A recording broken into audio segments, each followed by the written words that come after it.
నల్లగొండ జిల్లా మహాత్మా గాంధీ యూనివర్సిటీలో పెద్ద ఎత్తున మంటలు చెలరేగాయి. దీంతో విద్యార్థులు ఆందోళన చెందారు. మంటలు వేగంగా వ్యాపిస్తుండటంతో దాదాపు 100 ఎకరాల వరకు వృక్ష సంపద అగ్నికి ఆహుతైంది. అగ్ని ప్రమాదంతో 3 గంటలుగా హాస్టల్లో కరెంటు నిలిచిపోయింది. ఘటనా స్థలానికి చేరుకున్న అగ్నిమాపక సిబ్బంది మంటలను ఆర్పివేస్తున్నారు.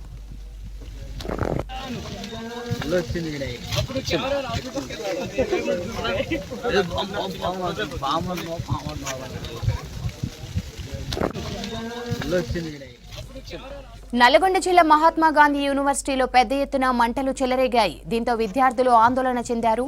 మంటలు వేగంగా వ్యాపిస్తుండటంతో దాదాపు 100 ఎకరాల వరకు వృక్ష సంపద అగ్నికి ఆహుతైంది. అగ్ని ప్రమాదంతో 3 గంటలుగా హాస్టల్లో కరెంటు నిలిచిపోయింది. ఘటనా స్థలానికి చేరుకున్న అగ్నిమాపక సిబ్బంది మంటలను ఆర్పివేస్తున్నారు. ఇక నల్గొండ జిల్లా మహాత్మా గాంధీ యూనివర్సిటీలో అగ్ని ప్రమాదంపై మరిన్ని డీటెయిల్స్ శేఖర్ అందిస్తారు. శేఖర్, మహాత్మా గాంధీ యూనివర్సిటీలో అగ్ని ప్రమాదంపై అప్డేట్స్ ఏంటి? మంటలు అదుపులోకి వచ్చాయా?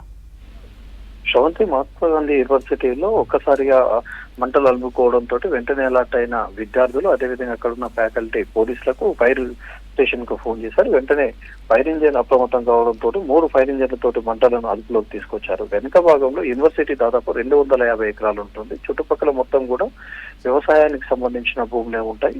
చుట్టూ కూడా పత్తి వేస్తూ ఉంటారు. వెనుక భాగంలో ఉన్న పత్తిని మంటలు పెట్టడంతో ఆ మంటలు ఎగిరి వచ్చి యూనివర్సిటీలో పడ్డాయి. దాంతో పెద్ద ఎత్తున దాదాపు 100 ఎకరాల వరకు కూడా వృక్ష సంపద మొత్తం కూడా అగ్నికి ఆగుతయింది. వెంటనే అలర్ట్ అయిన అటు పోలీసులు కావచ్చు, ఫైర్ సిబ్బంది కావచ్చు, 3 ఫైర్ ఇంజిన్లతోటి మొత్తం కూడా ఇప్పుడు ప్రస్తుతం అయితే మంటలను అదుపులోకి తెచ్చారు. ఇంకా వీసీ అల్తాఫ్ హుస్సేన్ తో పాటు నల్గొండ డిఎస్పీ శివరాం రెడ్డి, అదేవిధంగా స్థానిక ఎస్ఐ క్రాంతి కుమార్ తో పాటు పోలీసు యంత్రాంగం, అటు రెవెన్యూ యంత్రాంగంతో పాటు ఫైర్ సిబ్బంది మొత్తం కూడా దాదాపు 4 గంటల పాటు శ్రమించారు. మొత్తం కూడా దాదాపు 100 ఎకరాల వరకు కూడా మంటలు పెద్ద ఎత్తున రావడంతో ఆ మంటలు మొత్తం కూడా ఆపేశారు. ప్రస్తుతం అయితే కొంత ఊపిరి పీల్చుకున్నారని చెప్పుకోవచ్చు. దాదాపు అక్కడ స్టూడెంట్స్ ఉన్నారు. హాస్టల్లో ఉండే విద్యార్థులకు కూడా ఈ రాత్రి సమయం, భోజనం సమయంలో ఇబ్బంది పడ్డ పరిస్థితి అవుతుంది. ఒక్కసారిగా మంటలు రావడంతో అందరూ కూడా భయప్రాంతాలకు గురయ్యారు. దాంతో వెంటనే అటు ఫైర్ సిబ్బంది మాత్రం మంటలను అటు ఏ కళాశాలకు సంబంధించి కావచ్చు, హాస్టల్ వైపు కావచ్చు పోకుండా వెంటనే అదుపు చేసే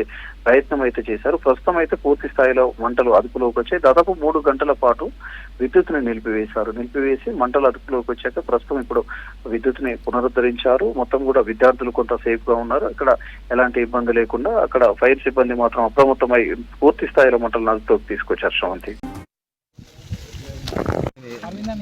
మరి ఇంకేం చాలుగా